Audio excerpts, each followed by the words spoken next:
Hi, everybody. Welcome to the second episode of Hanjado, the Way of Hanja. And as always, I'm your Hanja host, Kurt.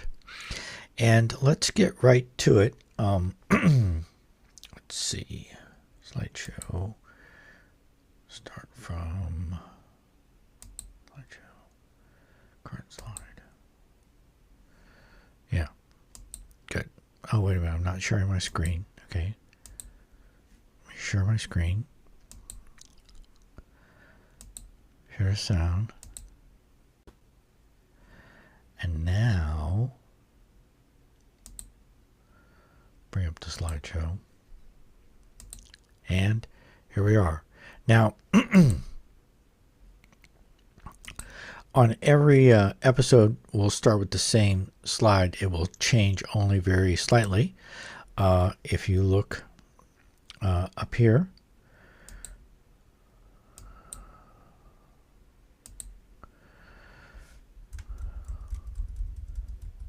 this part of the slide will change every day.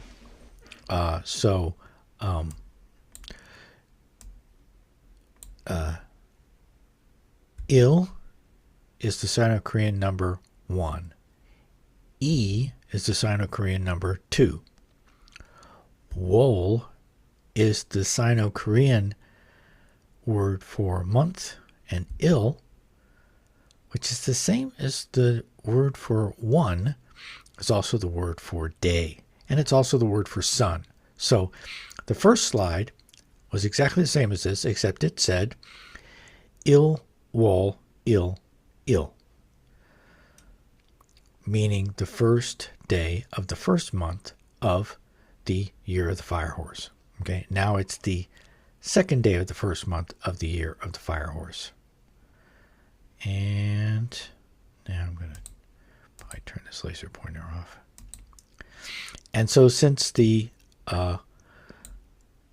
since we're on the second episode of we'll get to today's Hanja in just a second. We call this the year of the fire horse. And in Hanja, it's written like this. This is the Hanja for this year, and it's pronounced Byong O Nyum, Byong O Nyum, Byong O Nyum, which does not literally mean fire horse year. Every year in the 60-year cycle of the East Asian lunar calendar is assigned 2 special Hanja, one of the 10 heavenly stems and one of the 12 earthly branches. The first character, the heavenly stem, determines the element for that year. And the second character, the chosen from the 12 earthly branches, determines the animal or the sign, the zodiac sign for that year.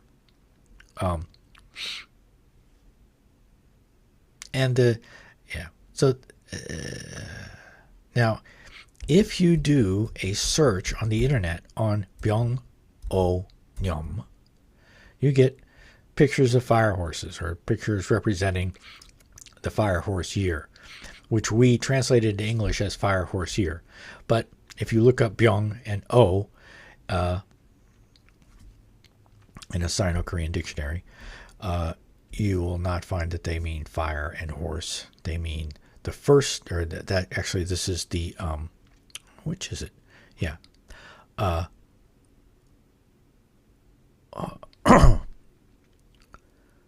See, I would this I have a huge mistake on this. So Byong, this should be Byong, which is the third heavenly stem, and this should be O. This should be the Hanja for O, which is the fairly egregious typo that I'll fix, which is the 7th earthly branch. And that brings me back, almost back to today's Hanja. Remember the 7 things I said we need to know about each Hanja. The first is its meaning. All right. And so the meaning for the first Hanja that we did, which is the first heavenly stem, is primarily that it is the first heavenly stem. And if you dig down a little bit, what does that mean? It means it is a combination of the element of wood with yang. Now, since the first heavenly stem was a combination of wood with yang, it might not be too surprising that the second heavenly stem, ta-da, ul, we'll see it much bigger in just a moment, is a combination of wood with yin. And this is the pattern for all 10 heavenly stems. Each element is combined first with yang and then with yin.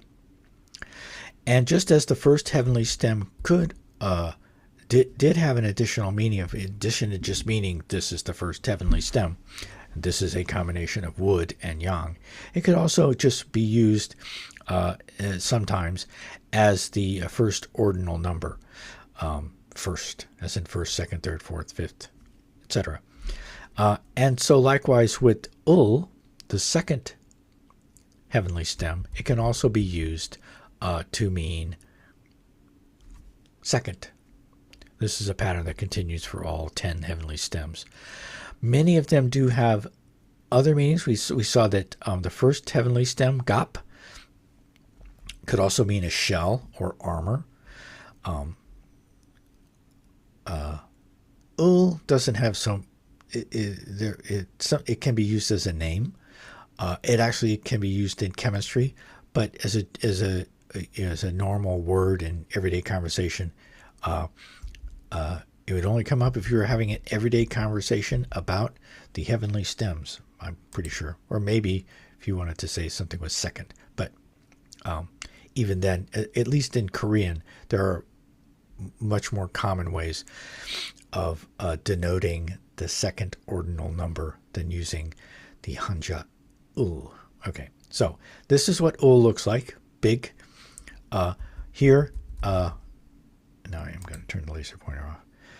Having the laser pointer turned on interferes with activating the animation, which I'm going to do in a second. So this is all one stroke. I am going to turn the laser pointer back on just a little bit so we can, because I really want to, all one stroke, starting here, going around here, and curling up at the end.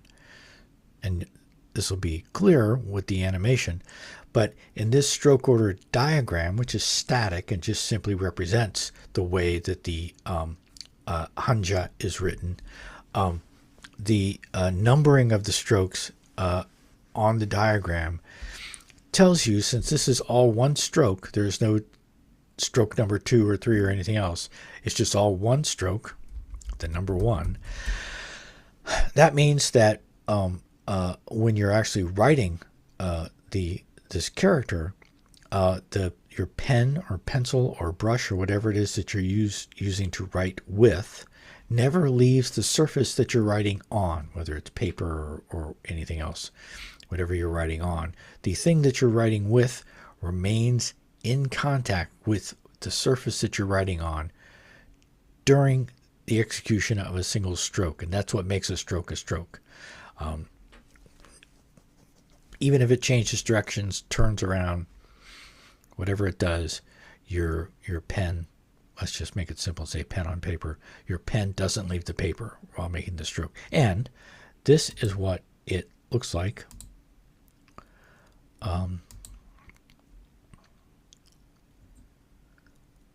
Like that. Let's see that again. Do this a couple times, several times.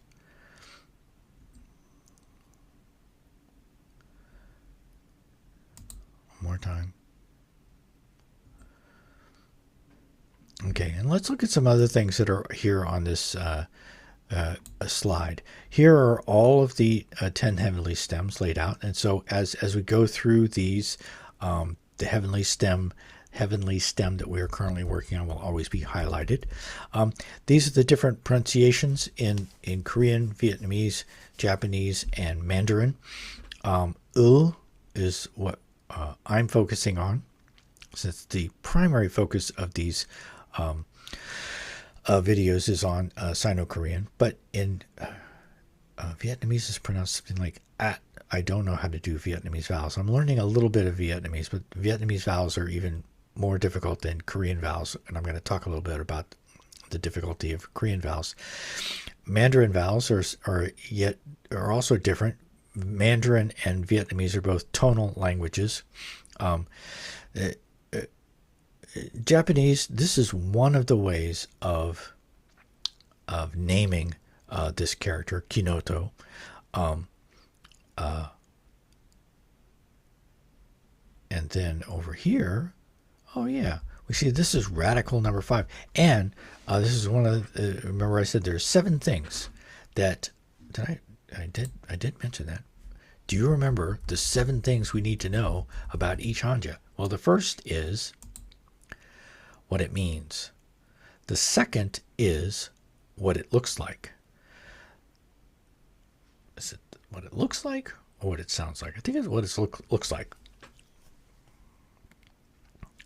And what it sounds like. So you should be able to recognize it when you see it and recognize it when you hear it. But in addition, you should be able to write it yourself and also say it yourself. Those are the active language skills. So that's now up to 5. And this slide here takes us up through seeing it and being able to write it. And then also we have the pronunciation, which, so this is sorry. Not so easy for a non-native Korean speaker to say. Oh, another thing that's down here. Just want to draw your attention to.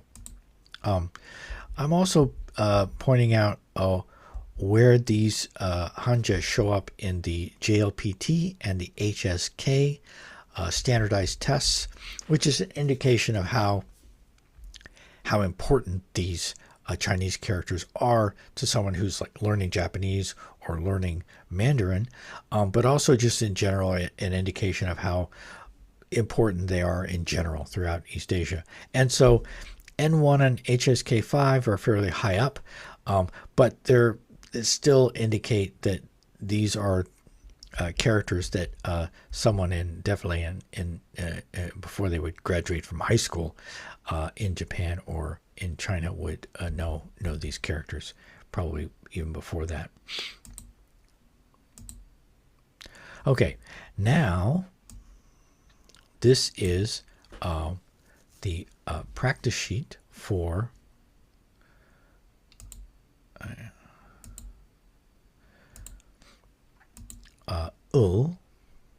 and I'm gonna have a live demonstration of writing the character on a practice sheet like this. Now, in order to write the Hangul and that's the 7th thing I said on the. Let's go back to this slide again. The radical. So every Hanja either has a radical or is a radical. And in this case, the Hanja is itself a radical. It's radical number 5.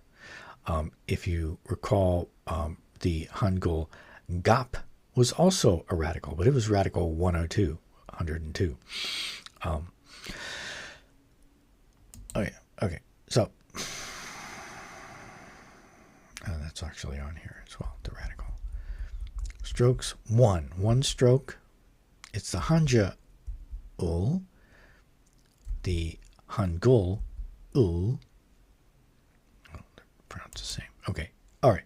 Now, in order to write the Hangul you need to write the consonant riul. Riul is the and let me jump up. So this is the, and I'm gonna. All right. So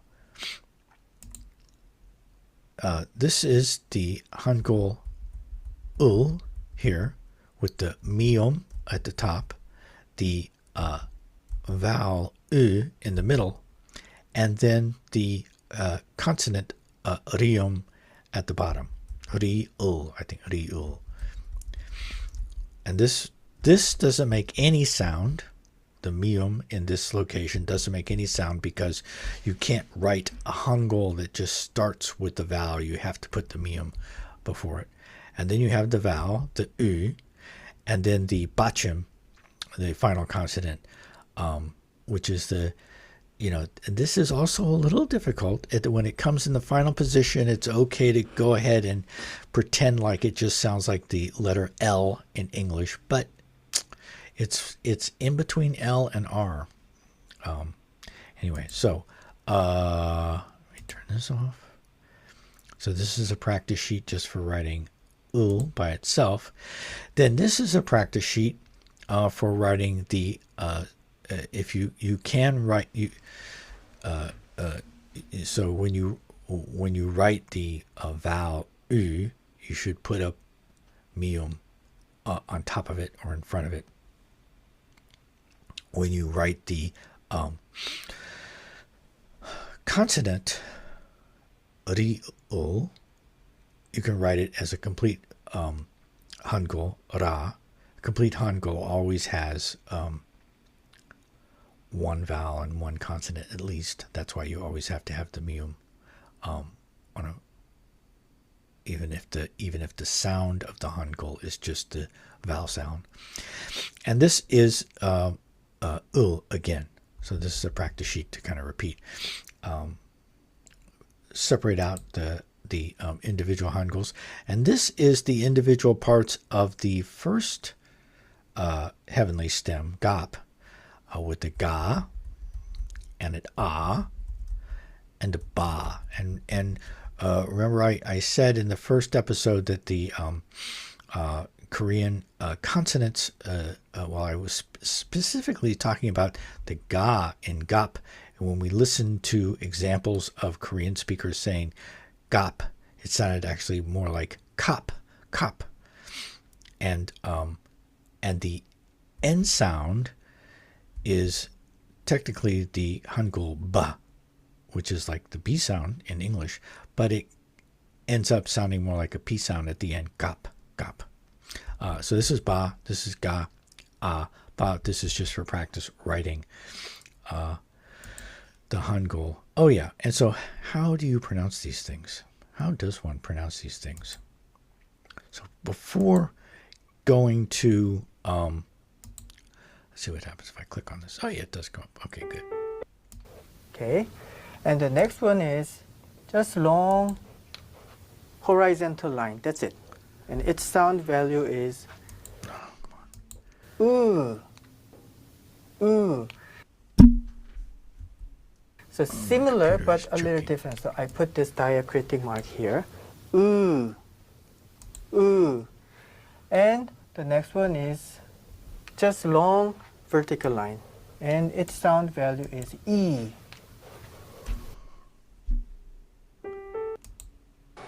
This most important thing in this part, it's U sound. Because there's no phonetic value in Western language. So you have to carefully pronounce this character. U. Listen carefully. U. And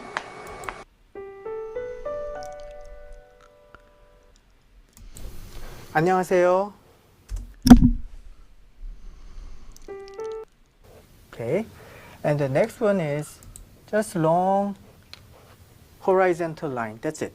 And its sound value is ooh.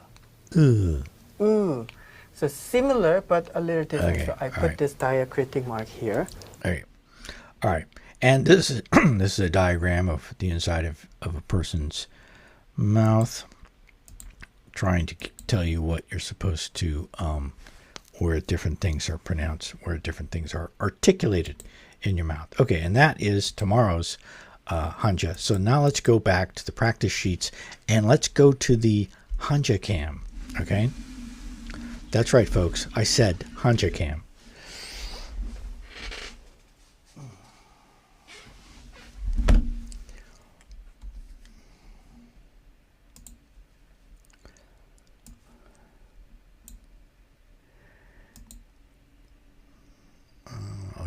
view full screen.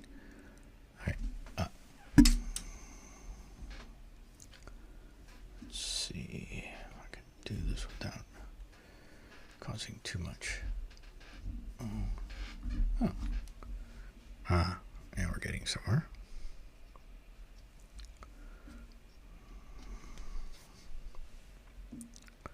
And as you can see, you might see a little watermark on the screen there, just letting everybody know that I'm using an app, DroidCam app. Okay, that's pretty good. I've already been practicing some on this sheet, and I'll start on this second row here. All right, one stroke for each of these.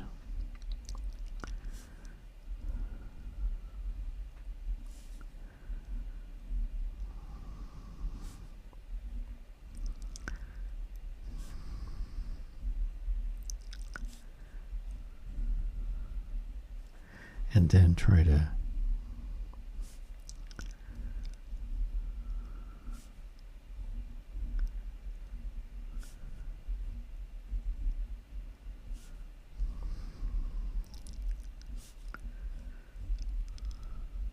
okay.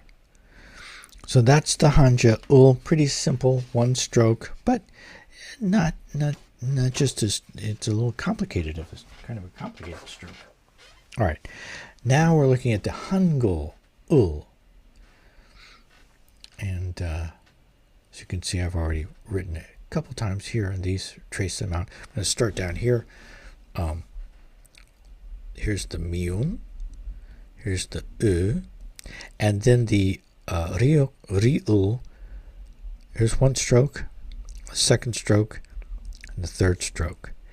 And as stated previously, you should pay attention to the direction of the stroke, the order of the strokes, both.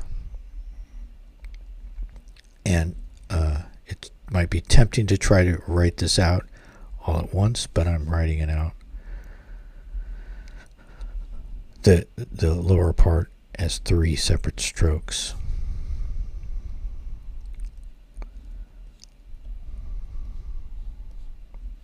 And now, let's see, just to make it more interesting, I'm going to try to, let's see, so this is kind of a flattened circle, straight line across, 1, 2, 3. Yeah, well, that could be better. 1, 2, 3. Let's see, getting the proportions.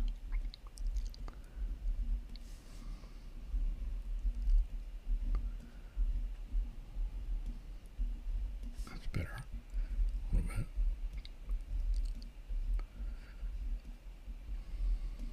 Okay. Now, what else is there to demonstrate, possibly? Oh, yeah. The standalone vowel, u. Let's start it about here. Do a few of these. U.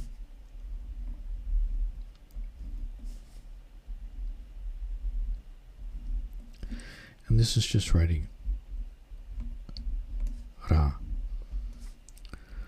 Ra, or sometimes it'll sound like la.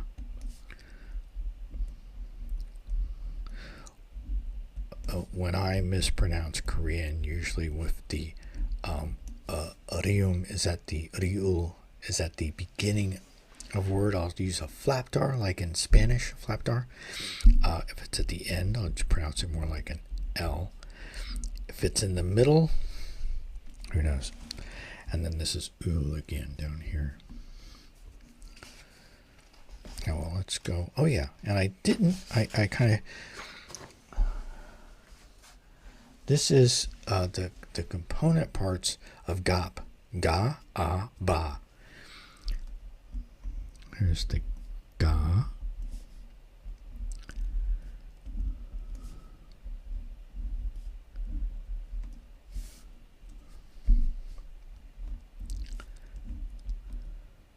And writing it more or less free-handed.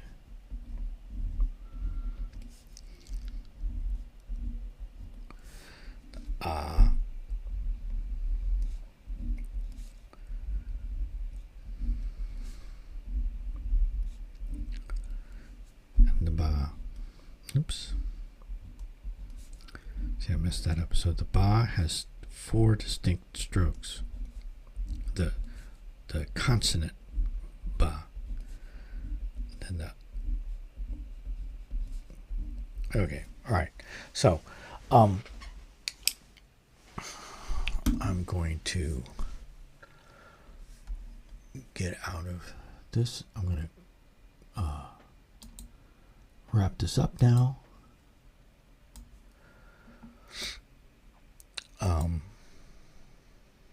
To say